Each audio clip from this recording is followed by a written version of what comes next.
This is TWiT.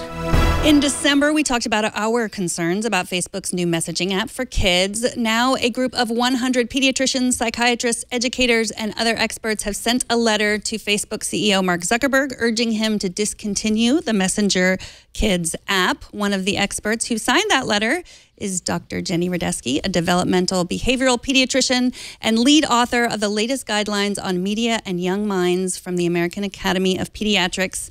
Welcome to the show, Jenny. Hi, thanks for having me.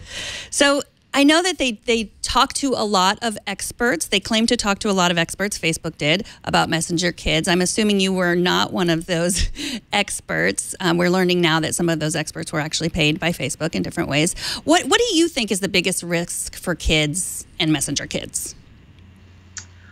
I think what the group of health experts and early childhood experts who signed that letter, I think one of the biggest concerns was just that, is this even necessary? You know, there's enough concerns about the way social media interacts with children's early mental health problems, about the way children interact inappropriately over social media, that really we shouldn't be charging ahead to lower the age at which children start to use social media. We should really be taking a more cautious approach to optimize the use of social media in older kids. And then, you know, for those kids that Facebook says it was trying to help, those like 11 and 12-year-olds who are already on Snapchat or already using Instagram or other social media tools, you know, then maybe start the discussion of you know, helping them enter the social media world in a healthier way.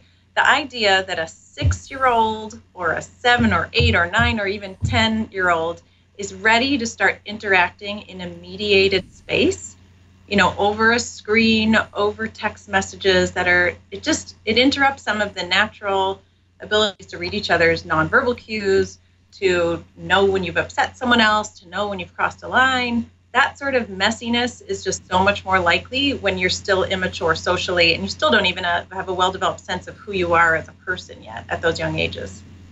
I feel like, you know, obviously this is a hyper technologically driven world that we're living in, more increasingly so. I feel like when we were kids, computers were kind of an interesting thing that some people do. Now we're like surrounded by them, and our, you know, as adults, our lives depend on them. And so then that transfers to our children, to the kids that watch us interact with technology.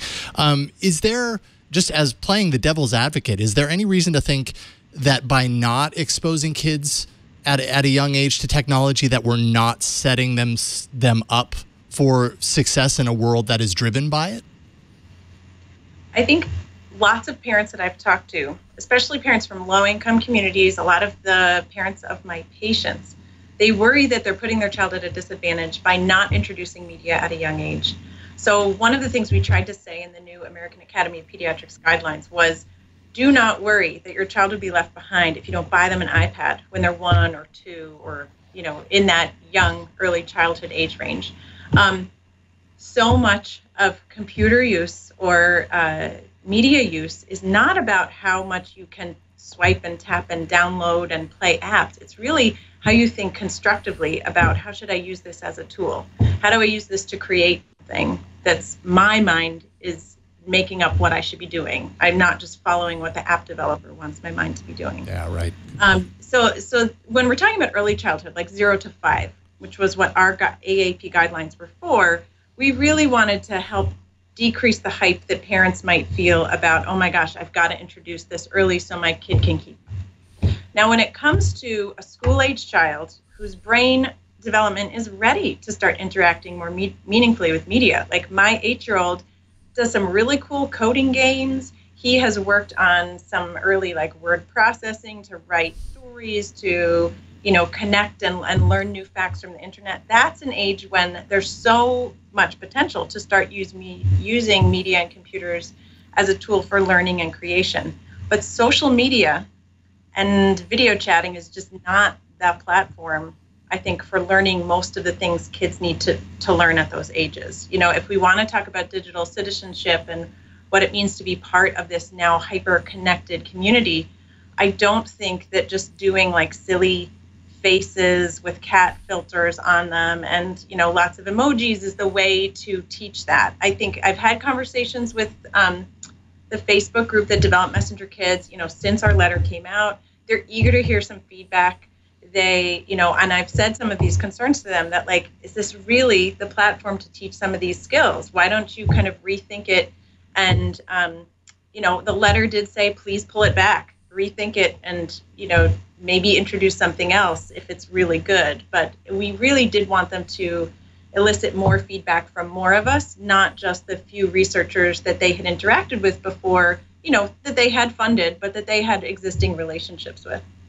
So I know with drugs and alcohol, addiction is more likely if you start earlier.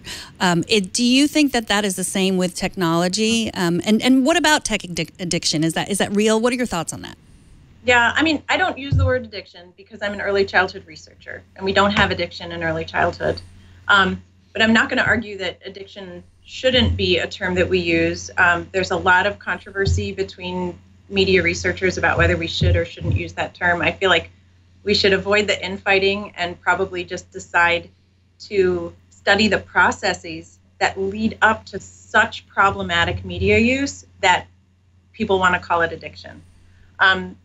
What I'm interested in is all the pathways that lead up to that really heavily problematic media use, where kids just feel so compulsive about using, that kids feel so attached to it that it makes them anxious when they leave their phone at home. So those pathways there's so many potential. It could be social anxiety. It could be having a lot of distress and conflict at home. It could be a kid who has early ADHD and trouble with his executive functioning and paying attention. So they really crave all of the attention management that persuasive media does. There is some early research that some of the most problematic media habits in early childhood are really characterized by, number one, it starts to just displace so much other important activities. So sleep, family time, physical activity, getting outside.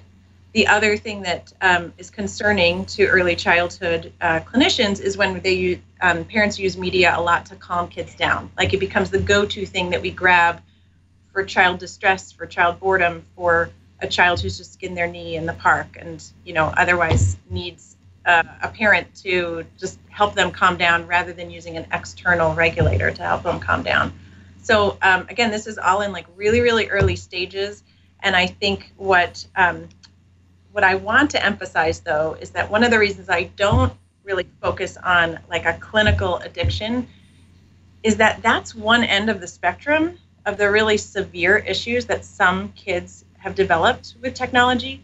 There's so much other subtle stuff that is going on with these little nudges that persuasive design does to us that might affect the way we consume information, that might affect the way we decide to like fragment all of our time when we're around our kids because we just feel this compulsion to check our email or check the news. And I think that those little subtle interruptions, those little subtle influences on our behavior is also an extremely important thing to study. Last week at the Truth About Tech conference with the folks from the Center for Humane Technology, I think that is a large emphasis of their work and their interest on making sure that, methods of democracy or the way we make decisions, informed decisions about politics, about health, about other things, are not being slowly and subtly changed without us realizing it, just based on some design choices that were meant for advertising but now have been kind of co-opted for other ideologies. So I speaking of Facebook, I still use Facebook, and I asked about questions that my friends had. Many of them are moms, and they had many questions. And one was the link between the lack of empathy and screen time. Like, I know there have been some studies there. I don't know if they're widespread. What are your thoughts on the link, that link? There's not a lot. I have done one study that's going to be published soon, looking at the fact that when parents are using tech a lot during parent-child activities, they have a harder time thinking about their child's emotions, their child's motivation. So that's an aspect of empathy. It's called being mind-minded about other people or being able to mentalize what other people are going through. So that has to do with more the parent-child relationship. There have been studies in adolescents or young adults showing that when a phone is on the table during a conversation, they feel like they got less deep into conversational topics. They felt a little bit less empathy or connectedness with the person across from them.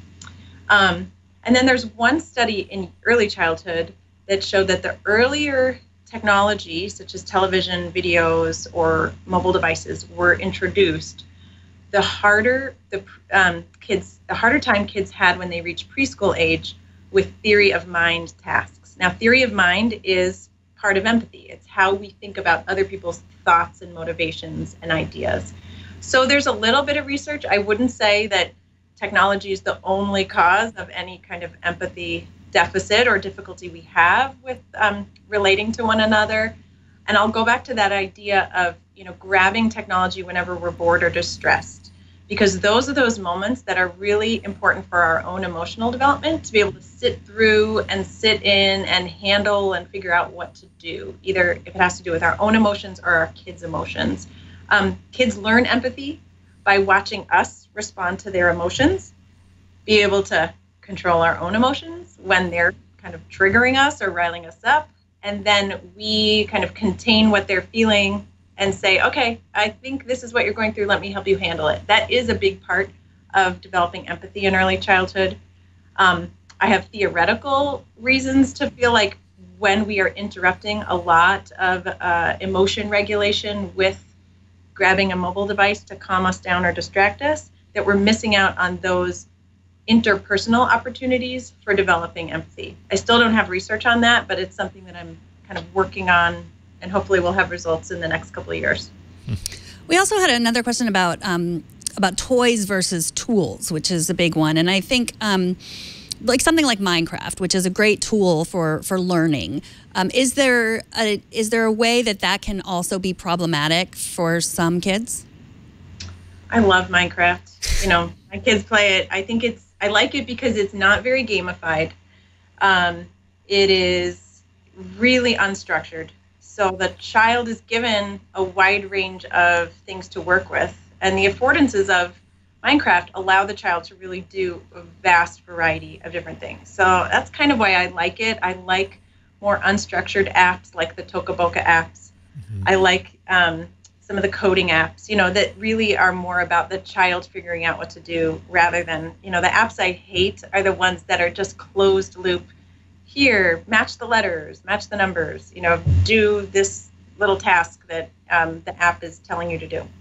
I've had patients, who have ADHD or might have autism spectrum disorder. Like, this is my clinical specialty. So some of those kids have a really hard time transitioning from a highly preferred activity. And media is a highly preferred activity for lots of kids. It's immersive, it's satisfying to be able to create all these cool things.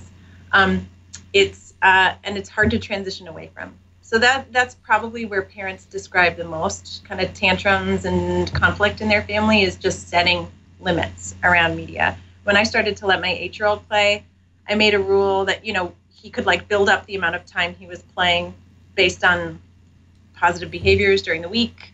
I was using it as a reinforcer. And then at the end, he had to show me what he had created. So that always now he sees Minecraft as this thing that he shares with the people in his family, instead of it being his own little world that he kind of escapes to. So there are ways to use Minecraft in positive ways. I do recommend to most families of young kids that they not do a public server where they're going to be interacting with people they don't know. If you're going to do a server, make sure it's just people that you're connecting with that are known to you, so it's private. Dr. Radetzky, I could sit here and ask you questions for the next 3 hours. Thank you so much. So your research, where's the best place for people to go to follow all the work that you do? Yeah. So I have a Twitter account, but I'm lousy at it. I'll start tweeting more of my studies, I promise. But if you just Google me and look at my University of Michigan website, I have a lot of my research posted there. And there will be some YouTube videos posted from last week's conference, the Truth About Tech conference, which I think my session where we were talking about all these early childhood issues and the addiction issues was a good snapshot of some of the health concerns and the developmental concerns. And so, I'm always willing to come back and talk more about the American Academy of Guidelines too, because I feel like parents stress out about this so much, and I'm always eager to keep answering questions. It comes up every day in clinic, so happy to come back anytime. Thank you so much. Take care. Okay.